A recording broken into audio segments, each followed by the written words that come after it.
भारत में दो संस्कृति के लोग रहते हैं। एक संस्कृति के लोग शासक हैं और दूसरी संस्कृति के लोग शासित। अर्थात शासक जातियों की संस्कृति अलग है और शासित जातियों की संस्कृति अलग।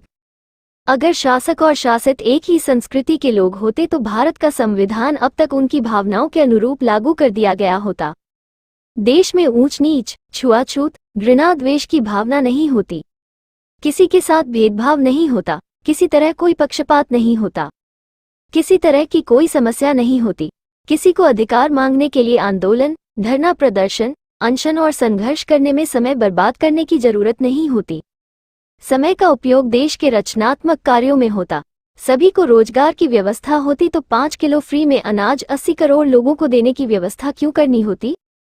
असल में शासक जातियां शासित जातियों को ऊपर उठने देना नहीं चाहती है, अपने बराबर आने देना नहीं चाहती है, शासन सत्ता पर काबिज होने देना नहीं चाहती है। इसलिए उन्हें अधिकार वंचित रखने के लिए संविधान को उनकी भावना के अनुरूप अक्षरशः लागू नहीं करना चाहती है।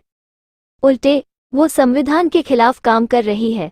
वो शासित जातियों को इतना लाचार रखना चाहती है कि उसकी आवश्यकताओं की पूर्ति न हो पाए।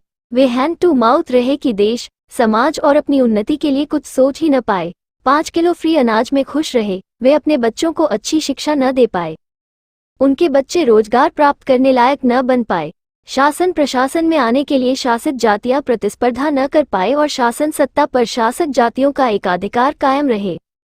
वो इस देश में निष्कंटक राज करता रहे। इस पर शासित जातियों को गंभीरतापूर्वक चिंतन मनन करने की आवश्यकता है। भारत का संविधान का लागू होना शासित जातियों के लिए जन्म मरण का प्रश्न होना चाहिए।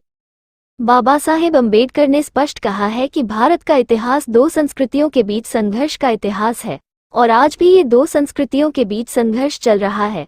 हमें इस सांस्कृतिक संघर्ष में अपनी संस्कृति के लोगों SC ST OBC के साथ मिलकर लड़ना चाहिए ताकि हमारी जीत हो और हमारी संस्कृति के लोगों की सत्ता स्थापित हो, संविधान जमीनी स्तर पर लागू हो, वास्तविक लोकतंत्र स्थापित हो, समानता, स्वतंत्रता, भ्रातृत्व और न्याय पर आधारित समाज का निर्माण हो। जय भीम, जय मूल निवासी, जय संविधान। लेखक रामेश्वर मंडल।